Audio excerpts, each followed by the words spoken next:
미니멀 라이프가 유행하고 있지만 아직은 아무것도 버리지 못하는 사람들이 더 많은 것 같다.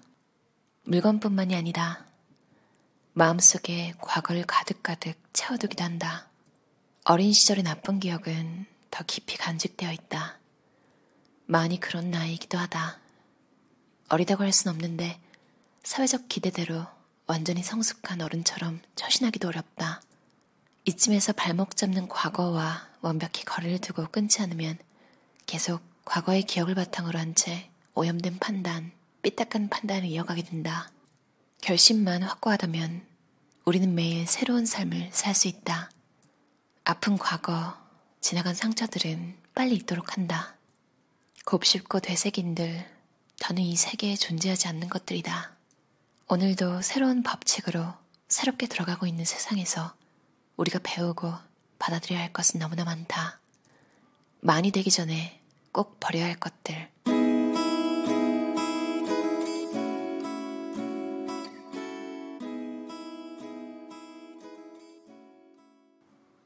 많은 세상을 다 알 수 있는 나이가 아니다. 오히려 이런 것이구나 하고 실감하면서 자신의 지식과 세상의 섭리를 비교 분석하며 경험치를 더 쌓아야 할 나이다. 기본적으로 영원한 평화는 없다고 믿는 편이 낫다. 평화로워야 할 것은 당신 내면일 뿐 밖에서 그것을 구할 순 없다. 짜증내도 되는 상대는 없다. 어린 시절 엄마는 유난히 짜증이 많았다. 엄마가 외출했다가 돌아오면 자식인지라 본능적으로 반가운 마음이 울컥 들었다. 그런데 잠시 후 엄마는 이게 왜 여기 있어? 치우는 사람 따로 있고 어지른 사람 따로 있지. 아이고 하며 짜증을 내곤 했다. 엄마가 돌아와서 기뻤던 내 마음과 달리 엄마는 집에 돌아온 것을 싫어한다는 느낌이 들었다.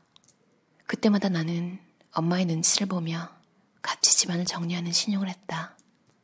어른이 되고 난 뒤에야 난 엄마의 그런 짜증이 원래의 성정이 아니라 그저 약자를 다루는 방법이었다는 것을 깨달았다.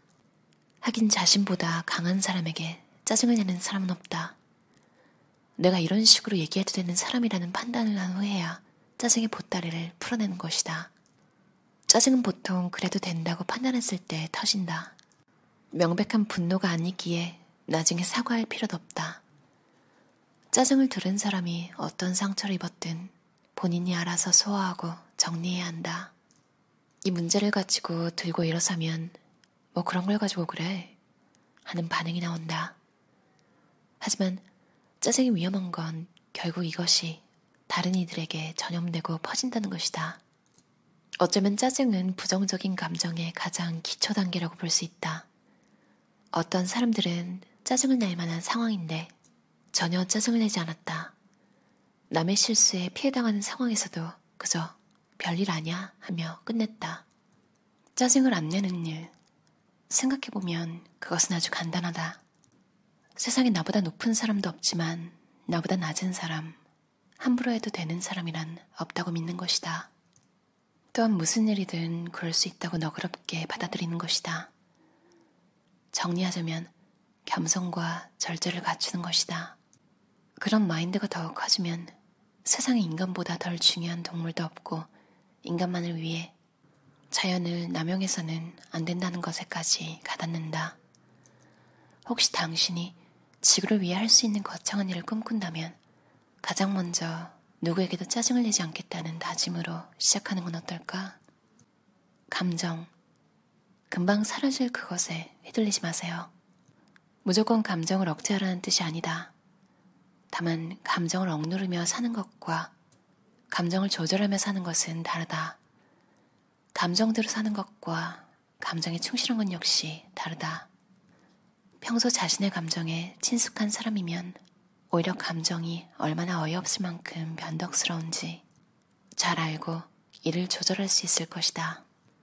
당장에 나를 휘감고 불태우려 드는 감정일수록 가만히 지켜보고 가라앉히려 노력해야 한다. 감정은 사람을 쉽게 움직이게 하는 동력이 되기도 하지만 중요한 순간에 미친 짓을 유발하는 기름이기도 하다. 감정을 빼고 생각했을 때 아무것도 아니라면 그건 정말 아무것도 아닐 수 있다. 감정과 별개로 존재하는 객관적인 사실을 보는 눈, 그리고 별개로 존재하는 절대적인 자신을 잃어버리지 말아야 한다. 혐오. 함부로 미워할 저격은 아무도 없어요. 나와 다른 분야에서 일한다는 이유로, 내성적이고 조용하다는 이유로, 나아가 성소수자라는 이유로, 국적이 다르다는 이유로 사람들은 쉽게 나와 그를 구별하고 혐오한다. 혐오는 개인적으로 누군가를 잠깐 싫어하는 감정과는 다르다. 항상 이유와 근거가 있고 체계가 있고 때로 훈련되어 주변으로 전파되기도 한다. 어느 순간 세력이 된다. 그래서 더 위험하다. 혐오하는 자는 경직되어 있다. 나이가 들면 경직성은 더욱 심해질 것이다. 마흔을 넘기는 순간 스스로 이런 경직성에 함몰되는 것은 아닌지 반드시 돌아봐야 한다. 분노는 조절할 수 있어요. 사자는 생쥐가 와서 건드린다고 화내지 않는다.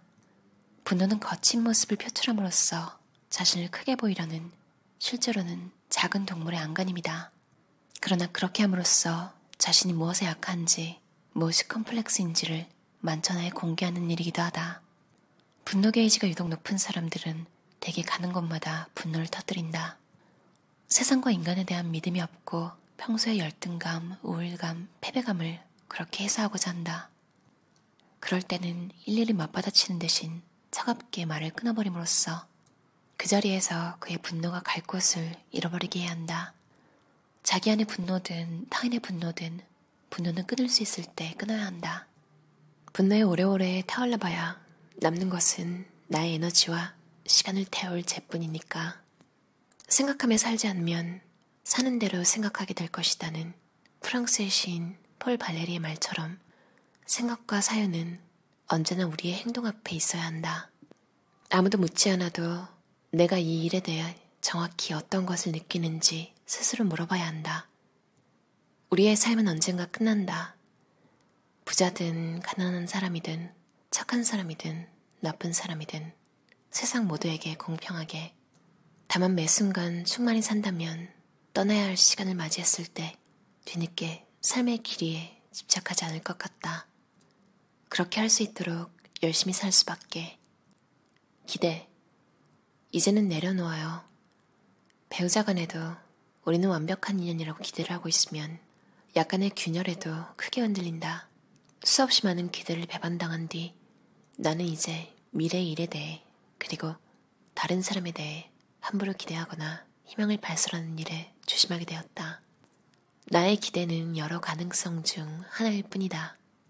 어떤 상황이 오든 의연하고 담담하게 맞이할 수 있도록 나는 마음을 그저 텅 비워놓도록 노력할 뿐이다. 비교가 나쁜 이유는 공연한 질투나 시기심을 일으키게 하기 때문이다. 비교하기 전엔 전혀 의식하지 못했던 사람을 다른 사람들의 말 때문에 의식하기 시작한다. 사람들은 그저 재미로 이런 일을 한다. 비교하지 말라. 정 남과 비교를 하려거든 하나도 남김없이 모든 것을 낱낱이 비교하라. 지나온 삶과 앞으로의 미래, 눈에 보이지 않는 모든 것까지 경제력만, 외모만, 능력만 골라서 비교해 스스로에게 상처 주지 말아야 한다. 사람은 단편적인 존재가 아니라 종합적인 존재다. 지나친 솔직함, 진짜 속내는 그냥 넣어두세요. 스스로 나는 솔직한 사람이라고 자칭하는 사람들이 있다. 그런데 대부분 그런 사람들은 해도 되는 말과 참아야 하는 말의 경계를 파악하지 못한다. 특히 상대방의 단점이나 실수를 지적하는 것에 유독 솔직하다. 머리가 그게 뭐니? 10년은 더 늙어 보인다.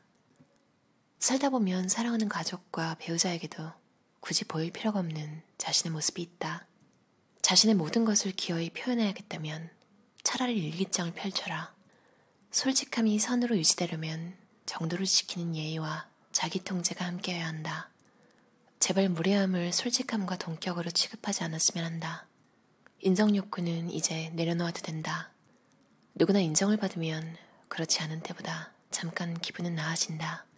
하지만 인정받기 전이나 받은 후나 현실적으로 달라지는 것은 없다. 그리고 마흔이 넘도록 타인의 칭찬에 휘둘린다면 의외로 많은 에너지를 낭비하게 된다. 좋은 소리를 들어도 담담하면 욕을 들어도 담담해진다.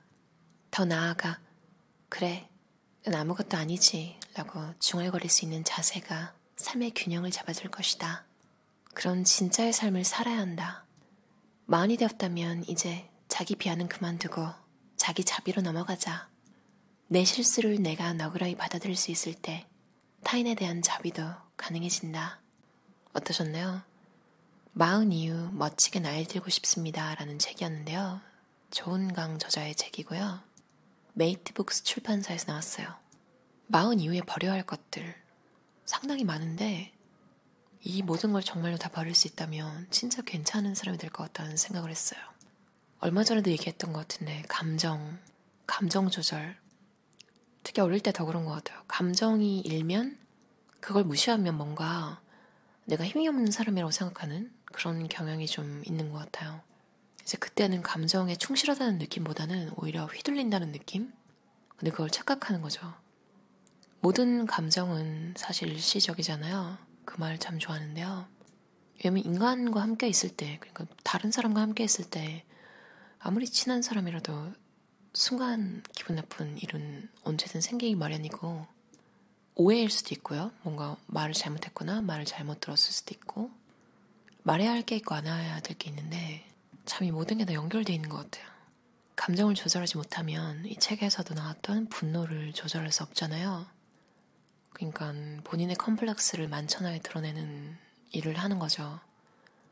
제가 요즘 느낀 건데 뭘 배우느라고 클래스 같은 데 등록해서 가도 그 가르쳐주는 분들이 뭐 1시간 내내 완벽할 수 없잖아요. 분명히 실언도 할 거고 붕 뜨는 시간도 있고 만족스럽지 않은 부분도 있단 말이에요. 그래서 가기 전에 내가 여기서 뭘 얻을 건지 생각하고 가는 게 되게 중요한 것 같아요. 예전에 제가 태국에 간 적이 있는데 목표가 딱 하나였어요. 바나나 로띠라는 음식을 먹는 것. 어떻게 보면 말도 안 되는 목적이라고 생각하실 수도 있는데 그 목표가 너무 쉽잖아요. 그래서 그걸 이루는 게 너무 쉬웠고 나머지는 다 엑스트라로 덤이죠. 덤으로 얻은 행복들, 즐거운 경험들 이렇게 남아있어요. 저는 여행을 거의 다 혼자 갔는데 혼자 간 여행이 싫었던 적은 없어요. 좀 쓸쓸했던 기억 이런 건 나는데 그 쓸쓸하다고 느끼는 와중에 겪은 것들, 본 것들 이런 게 되게 기분 좋은 느낌으로 머릿속에 남아있어요. 크게 기대를 하지 않고 가서 그런 것 같아요. 여기도 당연히 나와 있지만 비교하지 말라. 할 거면 진짜 세세하게 한치 오차도 없이. 근데 그거 사실 불가능하잖아요. 그러니까 에고 같은 걸 내려놓는다고 하나요? 그럴 때는 난 아무것도 아니지. 난 인간일 뿐이고 이렇게 생각할 때는 에고를 내려놓는 게 중요하지만 누구도 여러분과 같은 삶을 살거나 똑같이 느끼는 사람은 없잖아요. 이 세상에. 비교 자체가 저는 불가능하다는 생각이 들어요. 그리고 막말하는 거 솔직하다고 하면서 너무 웃겼어요. 예시가. 머리가 그게 뭐니? 10년은 더 늙어 보인다. 이런 사람들을 여러분도 아시잖아요. 경험상 보면 두 부류인 것 같아요. 여러분을 진짜로 한심하게 보거나 정말 그게 싫어가지고 말하는 거거나 아니면 여러분한테 뭔가 열등감이 있는 사실은 여러분 머리가 뭔가 좋아 보이는데 인정하기 싫은 이런 사람들도 있더라고요. 그 당시에는 물론 모르는데 지나고 보면 지나고 그 사람의 성격이나 시간이 더 흘러서 그 사람에 더 알게 되면 둘 중 하는 것 같더라고요. 둘 다 별로 안 좋죠. 나를 그렇게 한심하게 보는 사람과 시간을 굳이 많이 보낼 필요도 없고 뭔가가 좋아 보일 때 감정을 그런 식으로밖에 표출하지 못하는 사람은 좀 건강하지 못하잖아요. 곁에 있기. 자, 그리고 이 말이 되게 좋더라고요. 40은 세상을 다 알 수 있는 나이가 아니다. 40도 되게 어린 것 같거든요. 요즘 세상에. 불혹이라고 하잖아요. 유혹에 흔들리지 않는다. 40쯤 되면 이것저것 많이 시도도 해봤고 취향이라는 게 확고하잖아요. 거의. 그러니까 더 좋은 게 있거나 더 잘 안 맞는 게 있으면 변경하겠다는 그 오픈된 마인드는 있지만 여러 가지 정해진 게 있어서 인생이 좀 더 편한 시기가 아닐까 싶어요.